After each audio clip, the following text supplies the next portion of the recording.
반갑습니다. 오대영 라이브 오대영입니다. 도이치모터스 주가 조작 사건 2심 선고가 나왔습니다. 돈줄 역할을 한 손모 씨가 유죄를 받았습니다. 김건희 여사와 비슷한 사안이어서 김 여사 기소 가능성이 커졌다는 분석이 나오고 있습니다. 여야 의정협의체가 추석 전에 출범할지 미지수입니다. 정부는 의료 붕괴가 아니라고 재차 강조했습니다. 국민이 죽어나간다는 것도 가짜 뉴스라고 주장했습니다. 이수진 앵커의 한 줄 뉴스를 전해드리고 본격적으로 시작하겠습니다. 도이치모터스 사건의 돈줄 역할을 했던 손모 씨에 대해 법원이 방조 혐의를 인정했습니다. 징역 6개월에 집행유예 1년을 선고했습니다. 계좌가 동원된 김건희 여사의 역할과 손모 씨의 혐의 내용이 유사하기 때문에 이번 판결이 검찰의 영부인 기소에도 영향을 미칠지 주목됩니다. 감사원이 대통령 집무실 관저 이전의 불법 의혹과 관련해 1년 8개월 만에 결론을 발표했습니다. 준공 도면이 없고 계약과 공사 내용이 달랐지만 대부분 주의 촉구 정도의 가벼운 결과를 내렸습니다. 김건희 여사가 업체 선정 등에 개입했다는 의혹에 대해서도 연관성이 드러나지 않았다고 설명했습니다. 대정부 질문에서 김문수 고용노동부 장관의 발언이 시작되자 의석에서 격한 반응이 나왔습니다. 일제강점기 때의 국적은 일본이란 김 장관의 발언을 의식한 듯 일본으로 가라는 말까지 나왔는데 김 장관의 표정 변화는 없었습니다. 존경하는 우원식 국회의장님, 의원님 여러분, 고용노동부 장관으로 임명된 김문수입니다. 존경하는 의원님들의 많은 성원과 관심을 바랍니다. 감사합니다.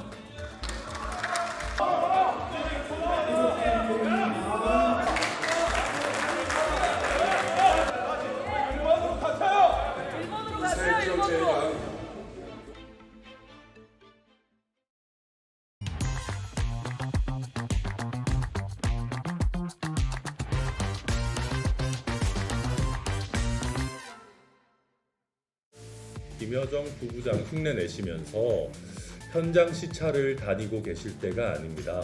사고만 치시고 대한민국의 국격만 떨어뜨리는 사고뭉치 영부인, 추석을 앞두고 조금만 더 안 나타나셔도 되는 건 아닙니까? 김건희 씨는 자신이 대통령이라고 생각하는 듯합니다. 검찰이 다 털어주니 다시 무대로 복귀한 것입니다.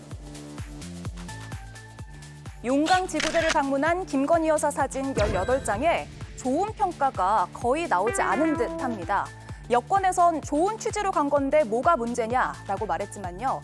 보수 소장파로 불리는 유승민 전 의원, 제발 가만히 계시면 안 되냐 이렇게 되물었고요. 정치 경력 40년의 박지원 의원은 영부인이 대통령 행세를 하고 있다며 노골적인 비판을 쏟아냈습니다. 대통령이죠. 내가 대정부 질문에서 딱 김건희 대통령, 윤석열 영부남 딱 맞아주잖아요. 네, 보수 일간지에서도 국민들이 진정성을 믿지 못하고 있다고 지적했는데요. 불리한 여론이 끓어오르면 모습을 드러내지 않다가 잠잠해지면 이렇게 언론 노출을 반복해왔다고 꼬집었습니다. 이런 와중에 법원이 도이치모터스 돈줄 손모 씨의 방조 혐의를 인정했습니다. 이게 김 여사에겐 또 어떤 영향을 주게 될지 궁금해집니다. 네, 함께할 네 분 소개해드리겠습니다. 김유정 전 민주당 의원, 정광재 국민의힘 대변인, 윤재관 조국혁신당 전략부원장, 김용남 전 개혁신당 정책위 의장 나와주셨습니다. 안녕하세요. 네, 안녕하세요. 예, 김용남 의원님. 네. 이제 오후에 2심 선고가 나왔단 말이에요. 네. 도이치모터스의 주가 조작 사건, 이른바 전주 역할을 한 손모 씨. 이 사건의 2심 의미가 뭡니까? 손모 씨에 대해서는 1심에서는 무죄가 선고가 됐는데요. 네. 그거는 이른바 공동정범, 그러니까 모의를 같이 해서 역할을 분담해서 같이 범행을 저질렀다. 이런 혐의로 기소가 된 부분에 대해서는 역할 분담은 안 한 것 같다 그래갖고 무죄가 선고가 되면서 단지 시세 조정을 하는 것은 인식했던 것으로 보인다. 뭐 이런 판단이 들어 있었습니다. 네. 오늘 항소심에서 유죄가 선고된 것은 공동정범이 아닌 방조범이라고, 뭐 쉽게 말씀드리면 좀 다른 사람들이 범행을 하는 것을 도와줬다. 쉽게 범행을 할 수 있게 도와준 죄를 이제 방조범이라고 하거든요. 근데 오늘 항소심에서 손모 씨에 대해서 주가 조작을 하는 데 있어서 보다 범행이 용이하도록 도와준 혐의는 인정된다는 취지로 유죄 선고를 했습니다. 예, 손모 씨가 왜 중요한 건가요? 이게 김 여사하고 비슷한 케이스인가요? 그러니까 완전히 똑같지는 않습니다만 예, 유형이 비슷하죠. 유사한 행위를 했다고 인정이 됩니다. 그러니까 그 시세 조정을 하는 데 있어서 계좌가 동원됐고 네. 거기에 또 자금이 들어갔고 그래서 김건희 여사가 관여한 것과 기소된 피고인들 중에는 가장 유사한 사례로 볼 수 있는 것이 손모 씨였는데 네, 이제 항소심에서 그 손모 씨에 대해서 방조죄는 인정된다고 오늘 판단을 하면서 지금 검찰에서 몇 년째 아무런 결정을 안 하고 있는 김건희 여사의 도이치모터스 주가 조작 사건에 있어서의 기소 여부에 대해서 검찰의 부담이 커지게 생겼죠. 네. 제가 보기엔 이 정도 상황이면 기소를 안 할 이유를 찾기가 좀 어려워진 거 아닌가라는 생각이 듭니다. 그러면 손모 씨와 비슷하게 방조 혐의로 기소할 가능성도 있다는 말씀이세요? 그렇게 하는 게 법리적으로나 논리적으로는 맞아 보이는데 형평성으로도 맞는 거고요. 근데 검찰이 과연 그렇게 할지는 잘 모르겠습니다. 예, 그렇군요. 정광재 의원님, 예. 일단 국민의힘에서는 그동안 문재인 정권에서 충분히 수사를 했고 그럼에도 불구하고 범죄 혐의점이 나오지 않았다라고 일관된 입장을 밝혀왔잖아요. 오늘 네. 판결은 어떻게 보셨습니까? 제가 이번 판결에 대해서 기자분들이 좀 코멘트를 해달라고 해서 네. 구두 논평을 한 게 있습니다. 법원이 법리에 따라 판단을 했기 때문에 법원 자체의 결정을 존중할 수밖에 없는 거죠. 다만 김건희 여사는 아직까지도 이 부분에 대해서 자신의 계좌가 주가 조작에 이용되고 있다는 사실을 인지하지 못했다는 주장을 내고 있습니다. 네. 그렇기 때문에 2020년, 2021년 굉장히 그 검찰에서 수사를 열심히 했었고 당시에 이 수사 실무를 맡은 팀은 불기소 처분하는 게 옳겠다라는 의견을 서울중앙지검에 냈는데 당시에 서울중앙지검장이던 이성윤 지검장이 그것을 반려시켰다는 것이 뭐 언론 보도를 통해서도 확인되고 있습니다. 네. 근데 이번에 이 손모 씨는 주가 조작이 있었다라는 사실과 또 하나는 자신의 계좌가 활용되고 있다. 이 두 가지 사실을 충족시켜야 방조범으로 인정이 될 수 있었는데 법원에서는 그 정황을 충분히 확인했기 때문에 방조범으로 징역 6개월과 집행유예를 선고한 거죠. 그러나 여전히 김건희 여사 측은 자신의 계좌가 주가 조작에 활용되고 있다는 사실을 몰랐다는 입장을 내고 있기 때문에 네. 수사 당국 그러니까 검찰이 그와 관련해서 더 치밀한 수사를 해서 이게 기소할 사안인지 여전히 불기소 사안인지를 판단할 거라고 생각합니다. 예. 손모 씨의 케이스와 완전히 같다고 볼 수는 없고. 그러니까 또 유사하다는 것이 완전히 같다고는 할 수는 없는 거거든요. 예. 법적에서는 굉장히 그 엄격한 기준이 적용되기 때문에 이것은 뭐 검찰에서 추가 수사를 한다고 해도 수사에 응해야겠죠. 김건희 여사도. 네, 그렇군요. 김희정 의원님, 어쨌든 지금 민주당에서는 특검 법안을 처리하는 과정에 있고 그 혐의 중에 하나가 또 이 내용이 있단 말이에요. 네. 그래서 특검의 여론은 더 끌어오를 것으로 보이는데 당에서는 어떻게 전망하고 있습니까? 더 끌어오를 수밖에 없고 이렇게 혐의가 하나씩 늘어가가지고요. 거의 특검법이 이제 좀 있으면 한 책 한 권 될 것 같다는 생각이 들 정도인데 중요한 거는 지금 검찰도 그렇고 뭐 국가권익위도 그랬고 감사원도 김건희 여사 관련된 이슈들에 대해서는 다 뭐 문제 없다라는 취지의 얘기들을 하고 있기 때문에 네. 이미 그 검찰의 신뢰는 바닥을 쳤어요. 그러니까 특검으로 갈 수밖에 없다라는 명분을 오히려 다 주고 있다고 생각하고요. 특히 그 시간이 그렇게 지났는데 왜 그러면은 기소도 안 하고 무혐의 처분도 안 하고 그렇게 보고만 있느냐. 이 주가 조작 건에 대해서 김건희 여사 관련된 건에 대해서 이렇게 사람들이 얘기를 했을 때 검찰은 뭐 수사 중이다라는 얘기만 했었어요. 그러면서 동시에 이 손모 씨에 대해서 공소장 변경을 한 거 아닙니까? 네. 그래서 그 공소장 변경한 대로 지금 오늘 유죄 그 판단이 나온 거잖아요. 징역형 집행유예가 나온 거잖아요. 그래서 그 공소장 변경해서 계속 항소심을 지켜보자라고 이제 검찰이 얘기를 했었기 때문에 오늘 결과에 대해서 정말 철저하게 김건희 여사와 그 장모인 최은순 씨에 대해서 수사를 해야 되겠죠. 그리고 동시에 정말 검찰이 제대로 해야 되는 부분이 전주를 차별하면 안 됩니다. 어떤 전주는 항소심에서 이렇게 유죄 판결이 나왔는데 왜 김건희 여사에 대해서는 만약에 기소를 안 한다고 치면 네. 정말 그거는 뭐 더 그 화를 부르는 일을 자초하는 것이다 이렇게 생각을 하고요. 그렇지 않아도 신뢰가 바닥인데 검찰의 명예를 걸고서라도 이 부분은 언젠가는 또 진실이 밝혀질 것이기 때문에 명예를 걸고 이거 제대로 수사해서 반드시 기소해야 된다. 동일한 잣대를 가지고 검찰이 판단을 해야지 맞지 않겠습니까? 예, 윤재관 의원님. 네. 지난번에 이제 이 혐의에 대해서도 비공개 출장 조사 때 조사를 한 것으로 알려지고 있잖아요. 네. 오늘 2심 판결로 추가 수사의 필요성이 드러났다고 보세요? 당연히 그렇고요. 이것은 아까 앞서 국힘의 주장이 얼마나 타당하지 않는지에 대해서 대통령실의 2023년 2월 브리핑 내용만 봐도 알 수 있습니다. 대통령실이 뭐라고 했습니까? 다들 잊어버리실지 모르겠습니다. 1심 결과 판결이 나고 나서 손모 씨가 무죄로 선고됐기 때문에 예. 김 여사도 무죄다라는 취지로 브리핑을 했습니다. 네.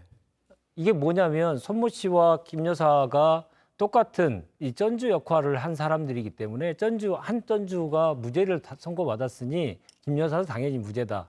그런데 왜 이렇게 문제를 삼느냐라고 얘기를 했어요. 그러면 그 논리를 그대로 가져가면 이번에 손모 씨가 이제 유죄가 인정됐지 않습니까?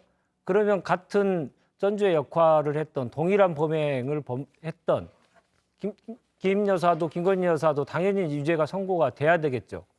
그러려면 이제 검찰이 나서야 되고 검찰이 수사를 하고 기소를 해야 되겠죠. 네. 근데 검찰이 어떻게 할 것이냐 매우 좀 부정적으로 보고 있지 않습니까? 검찰을 믿지 못하기 때문이죠.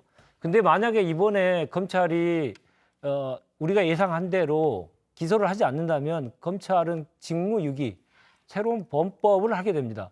공무원은 본인이 누군가가 범법 사실이 있다라고 하는 것을 인지하는 순간 어떠한 조치를 취하도록 하는 의무 규정들이 있습니다. 그리고 2심에서 법원이 분명하게 인정이 됐고 그래서 그것을 누구도 다 알 수 있는 상황에서 검찰이 기소를 하지 않는다, 수사를 제대로 하지 않는다, 검찰은 직무유기가 분명하고 현행법을 위반하는 것입니다. 예. 그렇기 때문에 이번은 검찰이 제대로 하지 않으면 검찰 스스로도 책임을 엄청나게 져야 될 것이다라고 생각이 들고요. 이번 계좌와 관련돼서 1심 판결문에서 이렇게 이야기하지 않습니까? 주가 조작이 한 번 있었고 두 번 있었고 1, 2차에 나눠서 있었는데 계좌가 활용된 계좌는 김 여사와 그의 어머니 최은순 씨가 모든 이 1, 2차의 모든 주가 조작에 이 계좌가 활용됐다라고 하는 것을 인정했지 않습니까? 네. 그렇다면 방조의 혐의가 분명히 있다라고 하는 게 상식 아니겠습니까? 그러한 상식에 맞게 검찰이 해야 될 것이고 특검은 이미 특검 여론은 차고 넘친다고 생각합니다. 계속 막으려고 할 텐데 그 막음과 동시에 이 정권의 몰락의 시기는 점점 더 가까워질 것이다. 이렇게 말씀드리겠습니다. 네, 국민의 네. 입장을 한번 들어보죠. 관련해서 저는 뭐 검찰이 기소할 것이다, 기소하지 않을 것이다라는 사실에 대해서 너무 예단해서 말씀하실 필요는 없다고 생각합니다. 검찰은 검찰 나름의 수사를 할 겁니다. 네. 그러니까 전주 손 씨와 김건희 여사와 최은순 여사의 개입 정도, 인지 여부 정도가 얼마나 다르고 아니면 그 같은 수준이라면 같은 기소가 돼서 법원의 판결을 받을 수도 있겠지만 그 과정 역시 검찰이 수사를 할 텐데 이걸 앞서 나가서 검찰이 기소조차 못할 것이다. 기소하지 못하면 검찰의 직무유기다. 이렇게 보는 것은 뭐 정치적 해석이 너무 가미된 사안이라고 생각합니다. 너무 앞서 나간다 이 말씀이네요. 자, 김용남 의원님. 어쨌든 검찰의 몸담은 경험에 비춰보면 지금 검찰총장도 바뀌고 있고 서울중앙지검장도 이미 바뀌었고 이런 상황들이 이 수사에도 영향을 미칠 걸로 보이세요? 뭐 사람이 바뀌었으니까 영향이 없을 수는 없겠죠. 근데 저는 이렇게 생각합니다. 이제 최근에 그 명품백 받은 사건과 관련해서 거의 검찰의 무혐의 결정이 예정돼 있다고 해도 과언이 아니잖아요. 예. 수사팀에서 무혐의 의견을 냈고 그거에 대해서 수사심의위원회에서 또 불기소 권고안이 나왔기 때문에 아마 조만간에 연휴 끝나고 나면 그 부분에 대해서 불기소를 할 것으로 보이는데 이 도이치모터스 주가 조작 사건은 그 명품백 사건보다 훨씬 오래된 사건이거든요. 예. 그리고 그 명품백보다 훨씬 오래 전부터 알려져 있던 사건입니다. 그러니까 논란이 오랫동안 지속됐던 사건인데 아니 명품백을 저렇게 불기소하는 검찰이 왜 도이치모터스 주가 조작 사건과 관련해서는 김건희 여사에 대해서 진작에 불기소 결정을 못했을까를 생각해 보면 네. 그만큼 명품백 사건보다 이 도이치모터스 주가 조작 사건이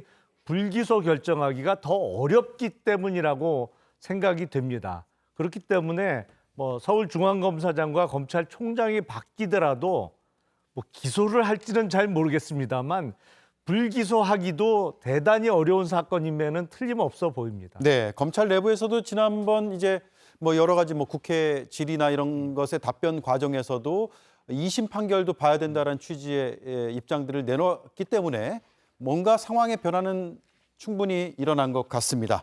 자, 이런 가운데 말씀하신 그 명품백 수수 의혹과 관련해서 검찰의 불기소 권고를 놓고 잘못된 결정이다 60%, 잘한 결정이다 30%라는 리얼미터의 여론조사 결과가 오늘 나왔습니다.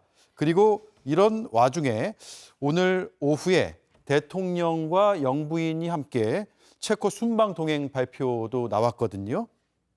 정광재 위원님. 네. 체코 순방하는 것은 또 이 사건과 또 별개로도 볼 수 있을 것 같고 어떤 네. 입장이십니까? 체코 이번에 우리가 굉장히 큰 경사가 있었죠. 체코 원전 수주라는 경사가 있었는데 그것을 이제 세일즈하는 차원에서 윤석열 대통령이 추석 이후에 체코 순방 계획을 잡은 거죠. 그동안 뭐 대부분의 순방에 대통령의 부인이 동행했고 대통령 부인이 해외 순방에서 자체의 노력을 했었던 외교적 성과들도 많이 있습니다. 과거 네. 역대 대통령들도 부인과 동참해서 순방을 갔었기 때문에 이것이 뭐 특별한 정치적 의미를 갖는다고 생각하지 않습니다.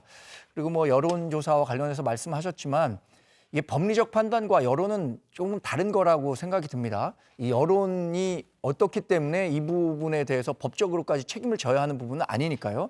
저는 체코 순방 동행도 과거에 역대 대통령들 순방했었던 때 같이 대통령 부인이 동행했던 수준으로 이해하시면 될 거라고 생각하거든요. 여기에 네. 특별히 뭐 어떤 정치적 의미를 부여한다거나 야당이 왜 이렇게 뭐 활동이 잦느냐라는 식의 정치적 공세를 일삼는 것은 옳지 않다고 생각합니다. 네, 순방 일정을 크게 의미 부여할 필요는 없다.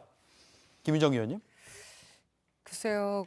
뭐 사과 한마디 없이 그냥 이렇게 유야무야 넘어가고 이런 모습 보면서 체코 순방에 동행하는 모습도 곱게 보일 리가 만무하죠. 그래서 원전 세일즈 하는데 왜 동행하지? 이런 생각도 아마 다들 하실 겁니다. 그래서 저는 김건희 여사와 최근의 행보와 관련해서 잠적하다가 광폭 행보, 잠적하다가 광폭 행보.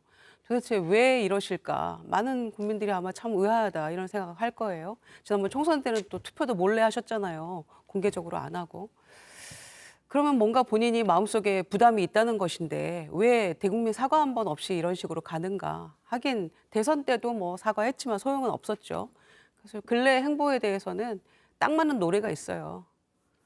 가만히 있으면 되는데 자꾸만 뭘 그렇게 하려 그래. 이거 딱 맞는 노래라고 생각합니다. 예. 그런데 김건희 여사 본인이 안 한다고 했잖아요. 아내로서의 역할만 한다고 했잖아요. 그럼 지금의 모습이 아내로서의 역할에만 충실하는 겁니까? 왜 한 입 가지고 두 말 합니까? 그래서 국민들이 분노하는 거고 무슨 마포대교니 어디니 쪽방촌이 가시는 것도 좋지만 지금 입항국에 그렇게 할 상황은 아니지 않습니까? 그리고 대통령하고 이 여사 이 부부 때문에 대통령 부부의 어떤 이런 행보나 상황을 놓고 국민들이 정말 우라통이 터지고 스트레스 더 받고 있는데 마음 건강, 정신 건강 얘기하니까 더 기가 막힌 거예요. 그래서 역대 영부인들이 소외된 이웃을 위해서 또 소외된 약자를 보호하기 위해서 많은 또 역할도 해오긴 했었어요. 그렇지만 지금 김건희 여사가 해야 될 일은 이런 일들이 아니고 국민들의 이 분노를 잠재울 사과를 먼저 하거나 아니면은 조용히 있으면서 정말 국민들의 이 그 눈앞에서 잠시 안 보이는 행보를 하는 것이 오히려 도움이 될 것이다 이렇게 생각하고요. 그래서 지금 이런 거는 국민의 분노 뭐 이런 거 전혀 아랑곳하지 않고 그냥 무시하는 행보처럼 보이기 때문에 그냥 내 갈 길 가겠다 이렇게밖에 안 보이거든요. 그리고 그래서 V1, V2 하는데 역시 V1이 김건희 여사가 맞구나라는 생각을 많은 국민들이 고개를 끄덕일 수밖에 없고 아까 박지원 의원도 대정부질문에서 말씀하셨던 것처럼 그런 모습으로 비춰져요. 그래서 이거는 민심과는 아랑곳하지 않는 민심이 도대체 어떻게 돌아가고 있는지에 대해서는 전혀 반응하지 않는 그냥 마이웨이구나 이런 네. 생각밖에 안 들어요. 그래서 지지할 수가 없는 거죠.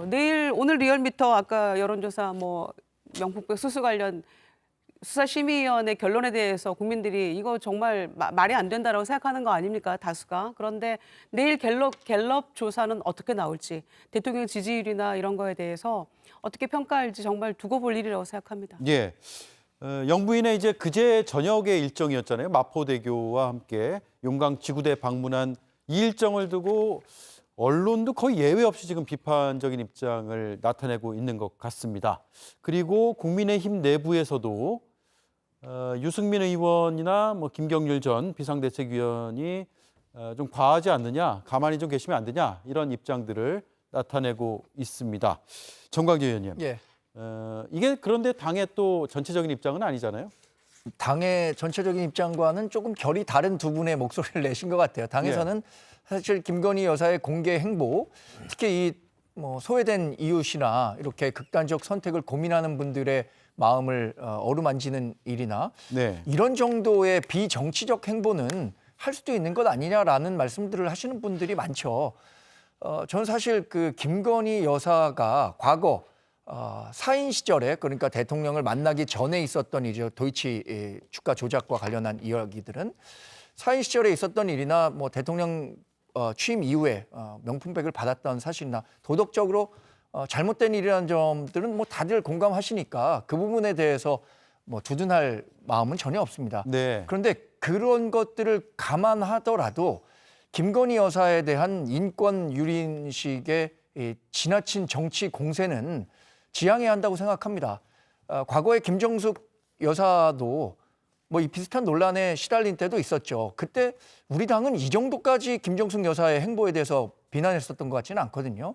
근데 지금은 민주당이 정말로 윤석열 정부의 가장 약한 고리를 김건희 여사로 생각하고 그 부분을 계속 선전선동으로 부정적 이미지를 더 씌워서 정말 마녀사냥식으로 하는 정치 공세는 이쯤에서 마무리돼야 된다고 생각하거든요. 그런데 그 전에 저는 한편으로는 김건희 여사가 이런 의혹들이나 과거에 잘못됐던 부분들에 대해서 국민들께 좀 유감이나 사과하는 뜻을 직접 밝히는 것도 좋은 대안이 돼서 그게 오히려 남은 2년 8개월에 윤석열 정부 국정 동력을 살리는 데도 도움이 될 수 있다고는 생각합니다. 개인적으로는. 예.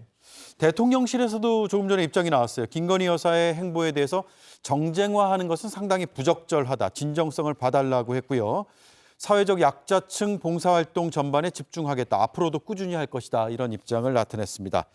그런데 윤재관 의원님, 조국 혁신당은 특히 더 비판적인 것 같아요. 그러니까 선출된 권력이 아닌데 네. 현장에 가서 지시를 하거나 보고를 받거나 네. 훈찰하거나 이런 행보는 상당히 부적절하다 이렇게 강조를 하고 있거든요. 전형적인 국정농단 아닙니까?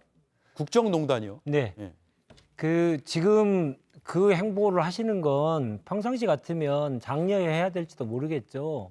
그러나 지금 김 여사 입장에서 보면 지금 저 현장에 가 있는 게 아니고요. 수사를 제대로 받고 재판을 받아야 될 상황이죠. 그것을 왜 권력으로 찍어 누르고 못하게 한 다음에 저렇게 하고 있으니 국민들이 우라통이 터지는 거 아니겠습니까? 그래서 본질을 정확히 보십시오. 김건희 여사가 책임져야 될 일에 대해서 책임지지 않고 마치 본인이 아주 좋은 사람인 양 저런 모습을 보이는 게 국민들 입장에서 보면 완전 이율배반적인 내용 아닙니까? 그러한 차원에서 이러한 이 비판이 많이 있는 것이고요. 김건희 여사가 계속 저렇게 다니면 다닐수록 정권 종말을 재촉한다고 저희들은 봅니다. 국민들이 바보가 아닌 이상 김건희 여사의 여러 가지 범법 사실과 관련된 범법 혐의에 관련돼서 검찰이라고 하는 국가 권력을 동원해서 정권이 계속 못하게 제대로 진상규명을 못하게 만들고 있고 예. 그런 것들이 계속 이어지고 있는데 어떤 좋은 일을 한들 그게 곱게 보이겠습니까? 영부인께서 또 뭐 순방에 같이 참여하실 텐데요. 순방에 가더라도 그 나라에서 다 알고 있습니다. 영부인이 그 한국에서 자국에서 어떠한 비판을 받고 있고 어떤 모습을 보이고 있는지가 다 알고 있기 때문에 영부인 외교를 아무리 하신다고 한들 그 효과가 별로 있지 않을 것이 분명하고요. 그래서 자중하시라고 계속 얘기하는데 이제 정도는 포기하셔야 될 것 같습니다. 자중은 안 되는 거 아닙니까?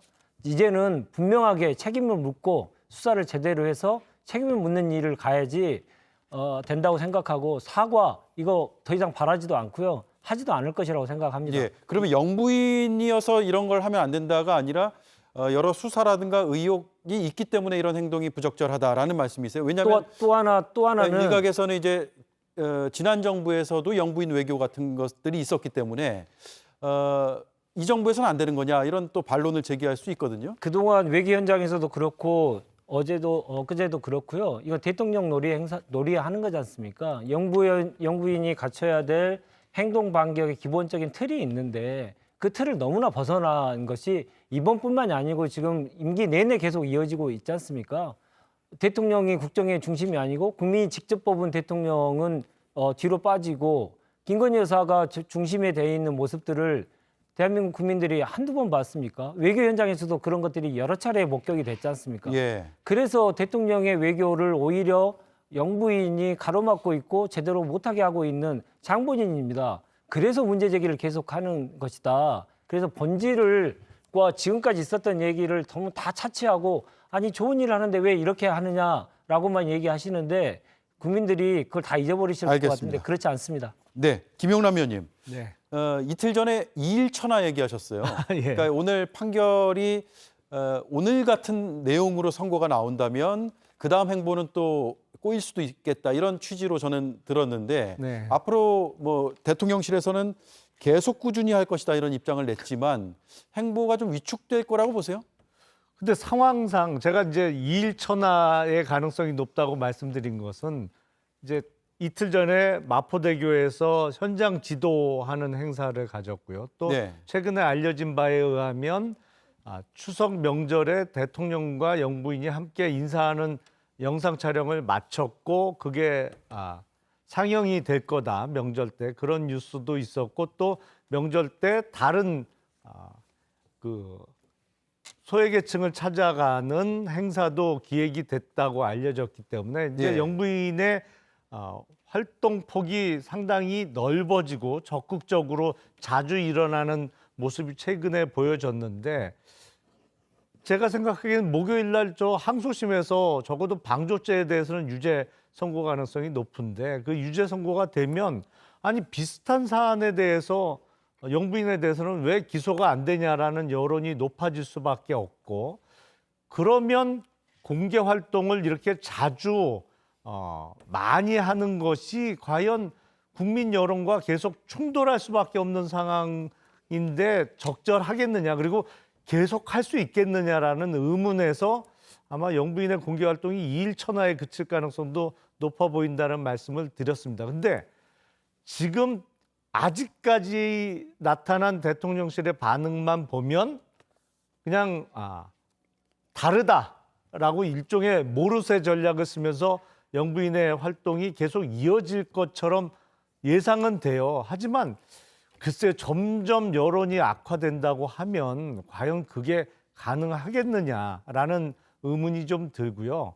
제가 보기엔 어떤 사진이나 동영상에 비춰지는 영부인의 모습도 중요합니다만 더 중요한 것은 발언 내용이라고 저는 생각을 합니다. 근데 최근에 있었던 공개 석상에서의 그러니까 북한 인권 문제와 관련한 간담회에서 김건희 여사가 어떤 발언을 했냐면 북한 인권 문제와 관련해서 저와 우리 정부는 이 문제에 관해서 끝까지 함께 하겠다 뭐 이런 네. 발언을 했어요. 근데 역대 어느 영부인이 영부인 스스로를 가리키면서 저와 우리 정부라고 칭합니까? 사실은 그런 표현을 쓸 수 있는 사람은 대통령 이외에는 없거든요. 그래서 발언도 좀 많이 순화가 돼야 되고 무엇보다도 지난 대선 전에 그때 영부인의 허위 학력 문제, 논문 표절 문제가 한참 문제가 됐을 때 분명히 조용한 내조를 약속하셨잖아요.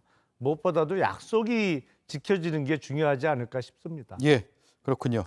자, 정광재 의원. 예. 예. 이 저와 우리 정부라는 말 한마디만 딱 따갖고 이 본말이 약간의 왜곡될 수 있다는 점은 조심해야 된다고 생각합니다. 좋은 뜻에서 얘기한 거 아닙니까? 북한 인권 문제를 끝까지 잘 챙겨보겠다라는 이야기를 한 것인데 저와 우리 정부라는 딱 그 워딩 하나만으로 사안을 판단하기는 어렵다고 생각이 들고요. 외교 현장이나 아니면 이런 곳에서 영부인이라고 하는 이 김건희 여사의 의사가 반영이 돼서 어떻게 결정이 됐다라고 하는 것들이 있습니까? 그거 다 지금 민주당이나 야당이 의혹 제기하고 그런 식으로 색깔 씌우고 덧치워서 그런 이미지가 강화되는 것이지 온 것 하나 김건희 여사의 의지가 그대로 관철됐다? 이런 건 없는 건데 사실 좀 과도한 측면이 있다고 생각합니다. 네, 실체가 아직 드러난 게 없는 프레임이다. 이런 말씀이네요. 아니, 저와 우리 정부는이라는 북한의 인권에 대해서 그거를 대통령 부인이 할 일은 아니거든요. 그래서 결과가 뭐 어떤 식으로 되건 안 되건 간에 그런 표현 자체는 굉장히 신중해야 된다고 생각합니다. 그리고 그때만 그렇게 얘기했나요? 우리가 대선 때 7시간 녹취록을 통해서 들었잖아요. 내가 정권 잡으면이라는 단어를 말을 들었기 때문에 일관되게 지금 이어지고 있는 것처럼 보여지는 거예요. 그리고 만약에 대통령 부인이 무탈하고 사회적으로 존경받는 그런 분이 이런 일을 하면 뭐 박수치죠. 더 하십시오 할 거예요. 그런데 우리 사회 윤석열 정권 들어가지고 모든 문제적인 이슈의 중심에는 김건희 여사가 어김없이 중간에 서 있단 말이에요. 그러니까 그런 상황에서 지금 이렇게 가서 쪽방촌 무슨 마포대교 유명을 달리한 권익위 국장은 생각 안 합니까? 본인이 명품백 받은 것 때문에 어쨌거나 빚어진 일이잖아요. 결과적으로는. 그래서 그런 것들에 대해서 어떻게 이렇게 조금 더 신경을 쓰지 않는가. 그런 태도 때문에 국민들은 더 분노하는 것이고요. 그래서 정말 더 신중하셔야 된다라는 말씀을 다시 한번 드리고 곁에 있는 분들 조금 정무적 판단 좀 정확하게 했으면 좋겠어요. 그리고 이번 추석 때 또 단독으로 또 봉사활동할 계획이라고 하는데 예. 제발 그냥 계세요. 왜냐면은 그때 경호실도 좀 쉬어야 되고 관계자들도 좀 추석 연휴를 보내야지 단독으로 움직이면 대통령 부인이 혼자만 갑니까? 그러니까 좀 주변인들도 좀 생각 좀 해주세요. 네. 한마디만 자, 딱 붙이면요. 잠깐만요. 이미지가 그러면 좋다면 정광재 의원 네. 말씀하시고 네. 윤재관 의원 말씀 듣고 네. 넘어가야 됩니다. 왜냐하면 좀 시간이 짧게 지금 한마디만 한참 붙이겠습니다. 지났어요. 예. 이미지가 좋다면 동일한 일을 하더라도 칭찬받고 이미지가 좋지 않으면 동일한 일을 하더라도 비판받는다면 말이 안 되는 거죠. 그 이미지라는 것은 누가 만들었습니까? 지금 정치적으로 프레임을 씌워서 김건희 여사에 대한 나쁜 이미지만 만들어 놓고 이미지가 나쁘기 때문에 좋은 일을 해도 비판받는다. 이건 말이 안 되는 거죠. 아니 이미지가 아니고 실체적 진실로 지금 부적절한 일들이 일어난 거잖아요. 그런데 검찰에서도 권익위에서도 다 무혐의 처분을 했기 때문에 거기에 대해서 국민이 분노하고 저런 여론조사 결과가 나오는 거 아닙니까? 이미지를 누가 만들어요? 어쨌든 이번에 뭐 행보 자체가 그 좋은 행보라는 걸 전제로 두 분은 말씀하시는 거네요. 그러니까. 이번 건을 보면 국민이 정말 안중에 높구나. 대통령실은 김건희 여사는 안중에 높다라는 걸 정확히 보이는 게 뭐냐면 이게 실시간으로 일정이 공개된 게 아니고 사후 공개를 했지 않습니까? 대통령실이 본인들이 정제해서 필요하다고 한 건 사진만 내고 그리고 워딩도 그렇게 해서 발표를 한 거지 않습니까? 예. 거기 발표에 대통령처럼 지시하는 내용이 대통령이 스스로 공개를 했어요. 만약에 정무적인 감각이 좀 있거나 국민들의 그 시선을 고려했다면 그런 것이 설령 있다 하더라도 피했겠죠. 그럼에도 불구하고 자기네들이 정제해서 낸 사안에 대해서도 대통령 놀이하는 지시의 사항들이 분명하게 밝혔다는 것만 보더라도 지금 김건희 여사의 지금 행보는 대통령 놀이다. 그것을 자기네들이 자인하고 있다. 라고 생각합니다. 다음 이슈로 넘어가겠습니다.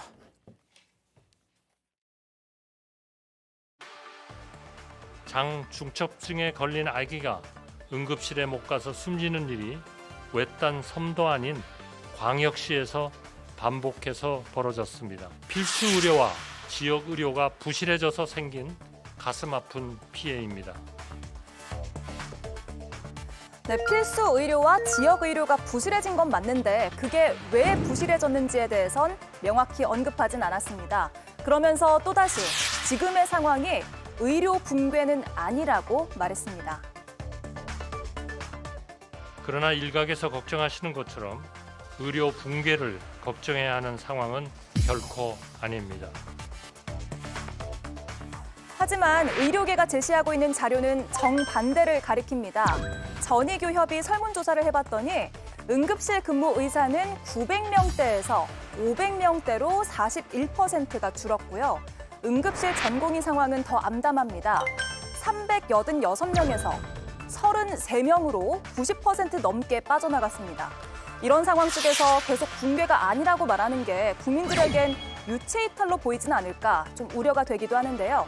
정부는 의료계에 대화에 나서라고 말을 하면서도 정확한 상황 인식은 외면하고 있어서 진정으로 대화를 원하는 게 맞는지 물음표가 생깁니다. 네, 한덕수 총리가 오늘 대정부 질문에서 가짜 뉴스를 언급했는데요. 어디까지가 과장된 얘기고 어디까지가 실체적 진실인지를 좀 따져봐야 될 것 같습니다. 일단 그 장면부터 보겠습니다. 비상 상황이 7개월째 계속되고 있고 또 국민의 생명과 안전의 위협을 받고 있는 이런 상황에서 중앙재난안전대책본부장으로서 국민들께 사과하실 의향이 있으십니까? 최선을 다하고 있습니다. 사과하실 의향은 없습니까? 그 최선을 다하는데 협조해 주십시오. 그거는 가짜 뉴스입니다. 가짜 뉴스예요.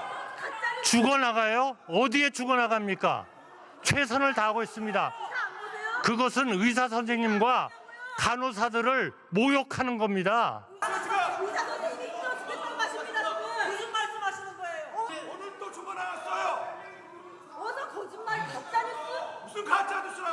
네, 저는 국민들에게 사실을 말씀드리고 있는 겁니다.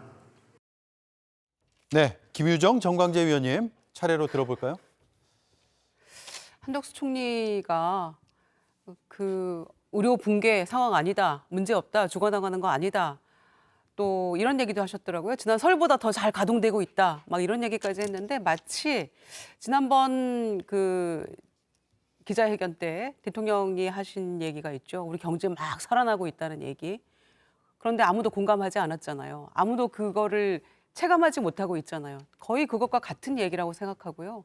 대통령이 응급실 비상 체계가 잘 원활하게 작동하고 있다고 했는데 총리가 문제 있다라고 얘기할 수는 없었겠죠. 그런데 총리는 정말 기사도 뉴스도 안 보는지 반문하고 싶고요. 서울대 방재승 그 의대 교수가 이렇게 얘기하시지 않았습니까? 이제 응급실만의 문제가 아니고 응급실 또 포화 상태 중환자실도 문제가 생기고 연쇄 작용으로 이제 수술실도 문제가 생긴다. 예. 그런 심각성에 대해서 얘기를 하고 있는데 만약에 문제가 없다면 이번 추석 연휴에 군의관, 공보위, 비서관도 파견 보낸다는 얘기가 있는데 그런 쓸데없는 일들을 왜 하겠습니까?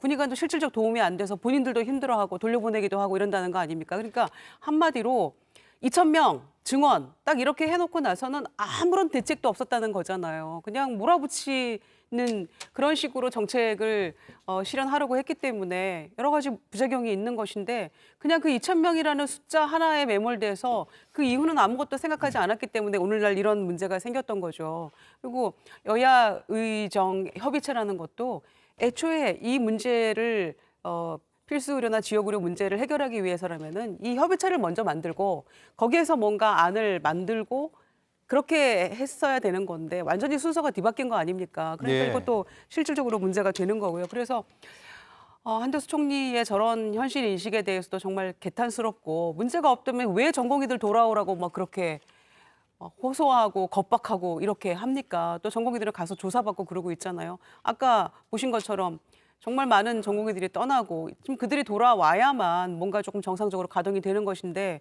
어떤 해결책도 제시하지 못하면서 다 열어놓고 얘기할 수 있다. 그랬다가 또 한 3년 안에 뭐 의사 1,000명 늘린다. 아니 그러니까 무슨 수로 선언만 하면 그게 늘어나냐고요. 7,500명을 어디서 어떻게 교육을 할 건지 시설도 없고 교수도 없는데 가르칠. 그리고 내년에 또 들어오는 학생들 또 휴학하고 또 유급되고 이런 연쇄작용 도미노처럼 일어나지 않을 수 있다고 장담할 수 있나요? 그러니까 네. 대책도 없이 그 2,000명이라는 숫자에 매몰돼 가지고 결론적으로는 이렇게 황당한 일들이 벌어지고 있다. 그런데도 너무 무책임한 답변만 계속하고 있고 문제 없다라고 선언하면 문제가 없어집니까? 그래서 정말 무책임하다는 겁니다. 네, 정광계 위원님. 지금 당하고 정부에서 보는 온도 차이가 꽤 있는 것 같아요. 당에서는 오늘 고위당정에서도 지금의 상황이 굉장히 심각하다라는 입장을 나타낸 것으로 들었거든요. 네, 한덕수 총리가 의료 붕괴의 위험 가능성이 없다, 걱정할 상황은 아니다라고 이야기하지만 한동훈 대표를 중심으로 저희 당은 이 사안이 혹시 모를 최악의 의료 사고나 붕괴 사태로 갈 수도 있다고 보기 때문에 이런 경고의 목소리들을 정부와 대통령실에 전달하려고 하는 거죠. 예. 한동훈 대표가 얘기한 것처럼 한마디로 지금의 상황은 무언가를 전제로 협상을 하겠다라고 얘기하기엔 상황이 정말 녹록치가 않다고 보고 있는 겁니다. 이 때문에 정말 빠른 속도로 추석 전이라도 여야 의정 협의체가 발족돼서 첫 번째 회의라도 했으면 좋겠다는 생각을 갖고 추진하고 있지만 지금 상황이 쉽지만은 않은 거죠. 왜냐하면 정부가 물러설 만한 공간이 지금 없는 상태고 또 의사단체도 이미 기정사실화되다시피 한 2025년 의사 증원 문제에 대해서도 그것이 백지화되지 않는 한 협상장에 돌아올 수 없다라는 강경한 태도를 보이고 있기 때문에 네. 이게 계속 공전하는 느낌인데 저는 우리 당이 얘기한 것처럼 여야 의정 모두 한 자리에 모이는 것만으로도 의미가 있다. 이것이 다음 단계로 진전하기 위한 징검다리가 될 수 있다는 측면에서 빨리 의견을 달리하는 단체들이라도 모여서 첫 번째 회의를 개최했으면 하는 바람을 갖고 있는 거고요. 오늘 당정협의에서도 그 얘기를 한동훈 대표도 계속 얘기했던 겁니다. 한덕수 총리가 얘기하는 지금의 현실이 감내할 만한 수준이 아니라는 점, 감내할 만한 수준이라고 얘기하는 것에 대해서 한동훈 대표는 동의하기 어렵다는 얘기를 하고 있는 거 아니겠습니까? 예. 그러니까 이 문제를 빨리 논의할 수 있는 기구가 출범되는 게 첫 단추라고 생각합니다. 네, 여당과 지금 정부의 온도 차이가 상당한 것으로 언론을 통해서 알려지고 있습니다. 윤재관 의원님, 오늘 정부에서 여러 가지 대책들을 내놨고 그래서 붕괴 정도가 아니다. 그리고 지난 설보다는 가동률이 더 좋을 것이다라는 입장까지 냈는데 그럴까요? 숫자 노름 그만했으면 좋겠습니다. 예, 오늘 정부가 제시한 숫자는 연휴 기간 동안에 문을 여는 병원이 더 많아질 것이다. 이런 발표가 있었는데 전 국민이 다 알고 있지 않습니까? 문을 열면 뭐 합니까? 거기서 치료를 할 의료진이 없는데요. 아까 자막에서 나왔습니다만 전공의가 386명에서 33명, 거의 10분의 1 이하로 더 떨어져 있는 상황이어서 문을 열어봤자 병원에 전화하면 치료할 사람이 없으니까 다른 데로 가라고 해서 계속 지금 그런 뺑뺑이가 계속 이어지고 있는 거지 않습니까? 예. 그런데도 불구하고 정부는 어거지로 계속 문 여는 데가 더 많다라고 해서 국민의 화를 더욱 부채질하고 있는 것이죠. 정말 정부가 윤석열 정권의 마지막 뚝이 무너지고 있구나라는 생각이 많이 듭니다. 국민들은 나의 생명을 지키라고 해서 저 자리에 갖다 놨는데 나의 생명을 지키지 못하고 사지로 내몰고 있지 않습니까? 이런 정권이 왜 필요한가라는 생각을 더 할 것이고요.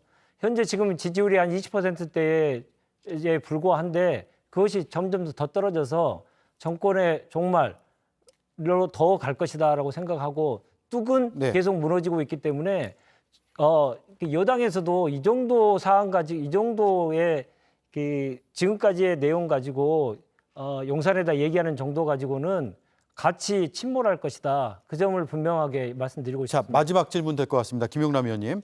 오늘 정부가 의료 공백 장기화를 대비해서 플랜 B씨도 지금 마련 중이다라는 입장을 냈거든요. 이 얘기를 들으면 빨리 해결하면 좋은데 그리고 그래야 되는데 장기화 쪽에 좀 무게를 둔 거 아니냐 이런 해석들도 나오고 있어서 이게 어떻게 되는 거냐 걱정이 더 되거든요. 지금 무료 대란과 관련해서는 사실은 현실적으로는 그 진퇴양난의 상황인 것은 맞죠. 예. 그러니까 당장 이미 입시 요강이 다 발표된 내년도 의대 정원을 예정대로 1,509명을 늘린 4,500명 이상을 뽑을 거냐, 아니면 증원 전에 3,058명으로 다시 줄일 거냐. 또 의료계 쪽은 뭐 줄이자는 의견이 많습니다만, 그렇게 되면 지금 의대 진학하겠다고 재수 3수를 선택한 또 수천 명 이상의 학생이나 학부모 입장도 있는 것이고, 그러니까 어느 쪽으로도 해결하기가 어려운 상황이 만들어져 있는 건 맞습니다. 정부도 그 상황을 모르진 않는 것 같아요. 근데 제가 좀 놀라운 건 지금 장기화될 경우에 플랜 B, C도 마련 중이다, 뭐 이런 언급을 했는데, 군의관들 응급실 파견하고 전국의 대형 병원에 대통령실 비서관 파견하고 그런 게 플랜 B, C 아니었나요? 예. 그거는 플랜 A에 들어있던 내용인가요? 그러니까 플랜 B, C를 마련 중이라고 하니까 여기서 어떠한 또 기발한 방안이 나올래나 이런 생각이 듭니다. 그래서 각자 지금 몸조심하자, 이 얘기를 많이 하고 있는 것 같습니다. 자, 여기까지 하죠. 네 분 다음 시간에 뵙고 추석 잘 보내십시오. 고맙습니다. 네, 고맙습니다.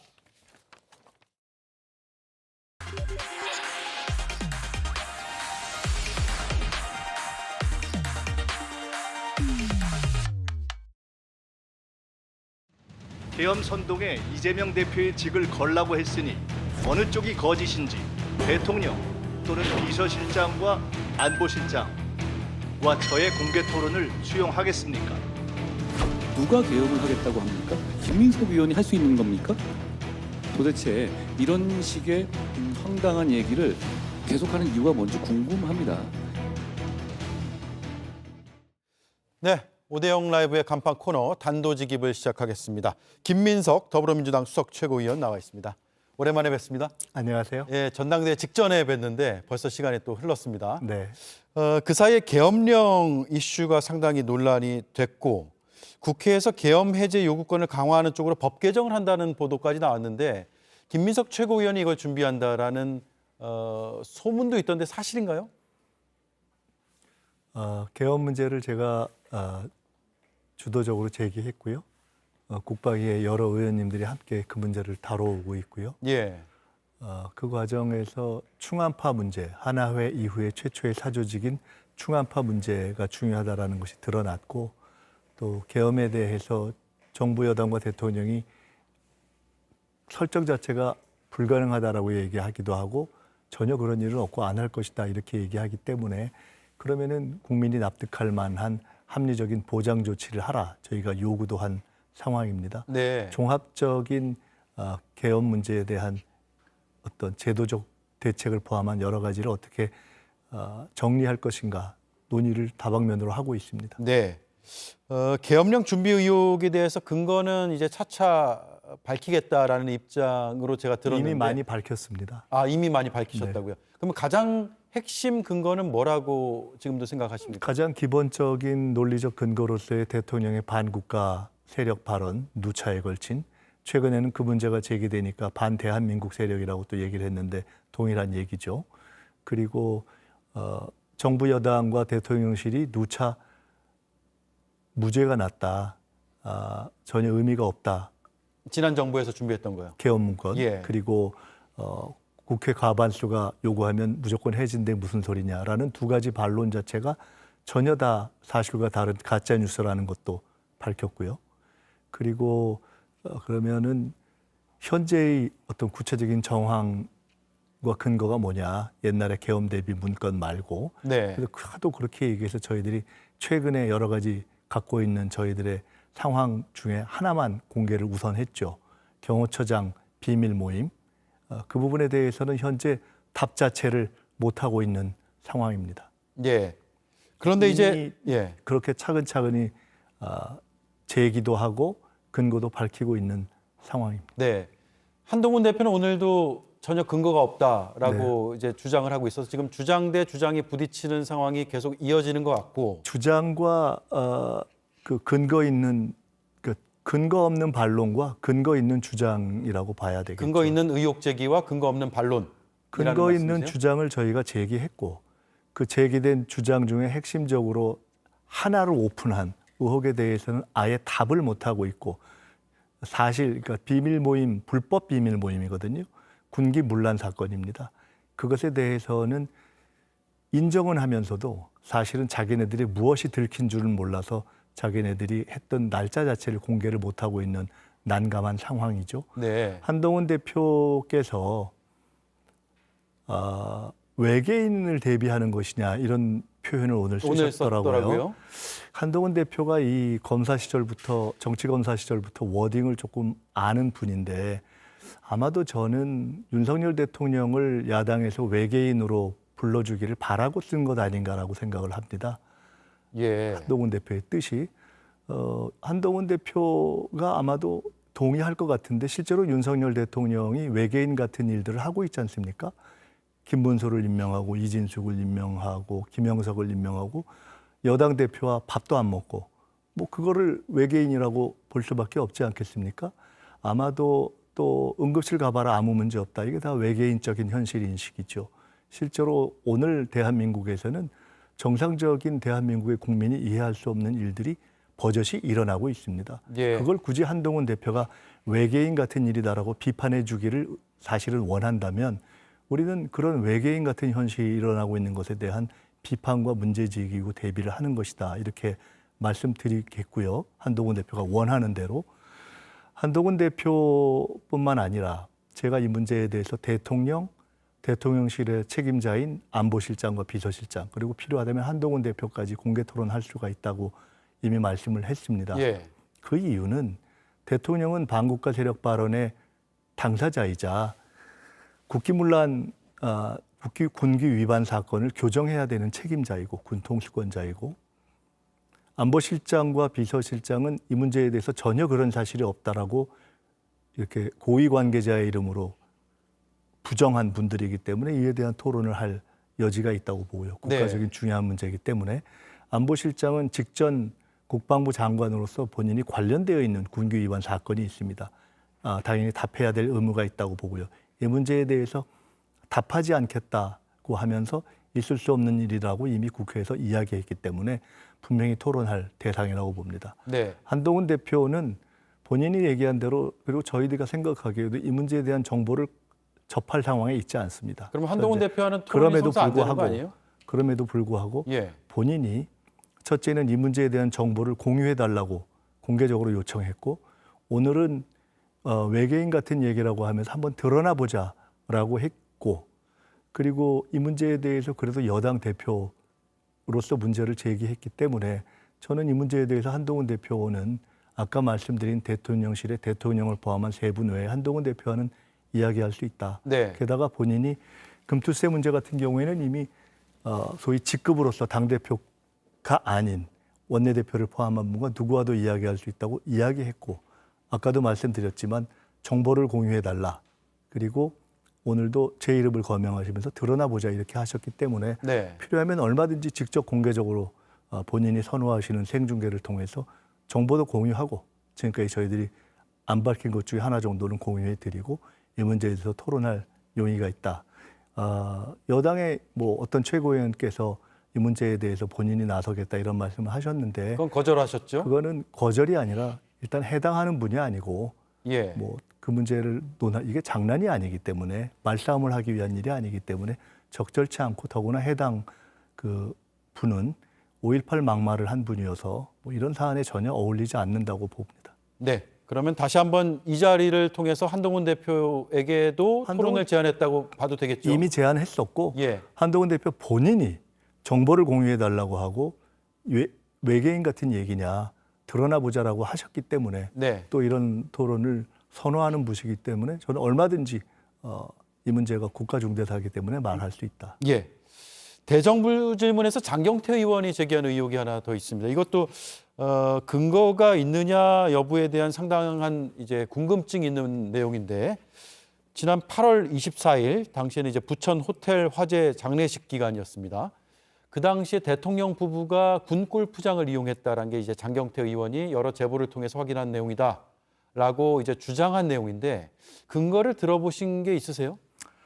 저희는 계엄 준비 음모와 관련한 논의와 정보 수집을 체계적으로 팀 플레이를 하면서 하고 있고요. 예. 장경태 전 최고위원께서 제기하신 것은 저희도 본회의장을 통해서 들었습니다. 다만 그중에 대통령 부부가 아닌 대통령, 저희가 접한 제보 중에는 대통령이 그 해당 날짜에 골프장에서 이렇게 보였다라는 얘기를 들은 바가 있지만 그 문제가 저희가 최근에 관심 있고 추적하는 본안이 아니어서 그 문제를 저희가 직접 확인한 바는 없습니다. 그래서 그 문제에 대해서는 뭐 장경태 의원 말씀을 조금 더 저희가 확인해 가면 된다고 보고요.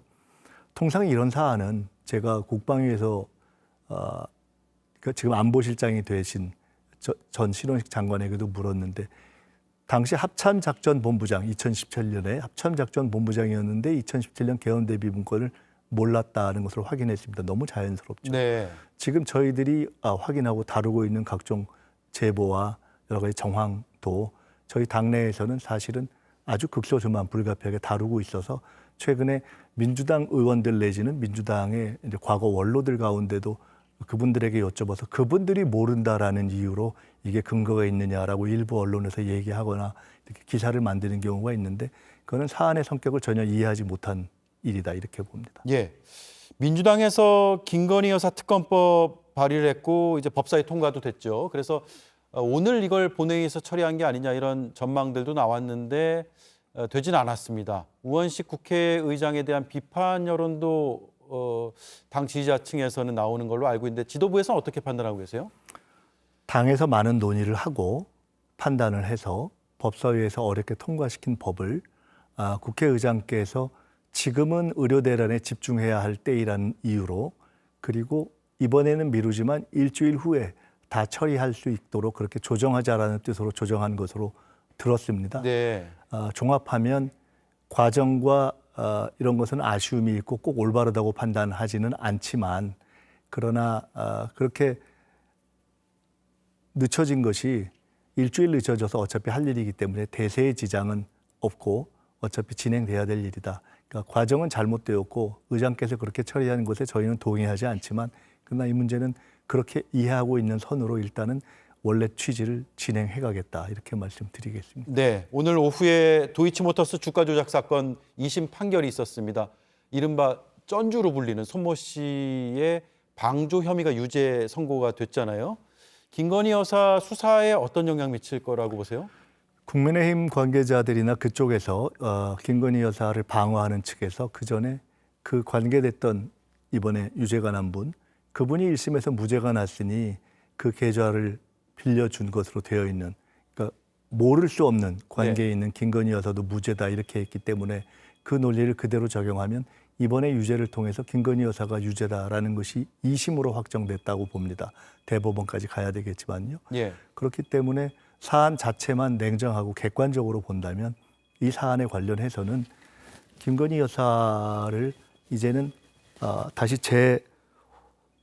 재호출하거나 또는 굳이 그렇지 않아도 기소할 수 있는 충분한 근거가 된 사안이라고 봅니다. 네, 알겠습니다. 시간이 벌써 다 돼버렸네요.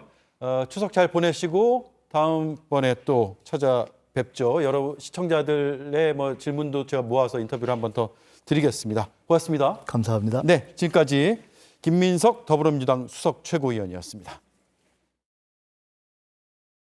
교과서 클래스가 다르다. AI 클래스가 다르다. 초코 클래스가 다르다. 클래스가 다르지? 교육 노하우를 모두 담았으니까 미래엔 클래스가 다르다. 초딩 초코에. That who's Marshall just right that one rest in its sheen. On this beat and more story right in this song forever you remain. On this beat immortal we write in these rhymes and forests sway. A great night's sleep, night after night after night. That is the difference. The difference is temper. 감기 엔? 한코리아! 감기 엔? 한코리아! 감기 엔? 한코리아! 감기 없는 코리아! 한코리아! 모두 모두의 감기약 판콜. 반코리아. 조만간 임명될 검찰총장 후보자가 국민의 대표 앞에서 밝힌 소신입니다. 살아있는 권력이든 어떤 권력이든 동일한 법과 원칙에 따라서 수사를 해야 된다고 생각합니다. 네, 새 총장의 첫 임무는 무엇일까? 여러 언론은 도이치모터스 주가 조작 사건이라고 전망합니다.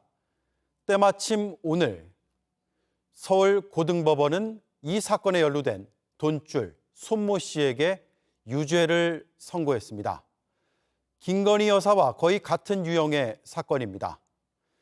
살아있는 권력이든 어떤 권력이든 동일한 법과 원칙에 따라서 수사해야 한다. 자, 이제 새 검찰총장은 소신대로 언행일치를 할 것인가? 추석 여론의 초점은 여기에 쏠릴 것으로 보입니다. 앵커 한마디였습니다. 그리고 저는 내일 이 시간에 뵙겠습니다. 고맙습니다.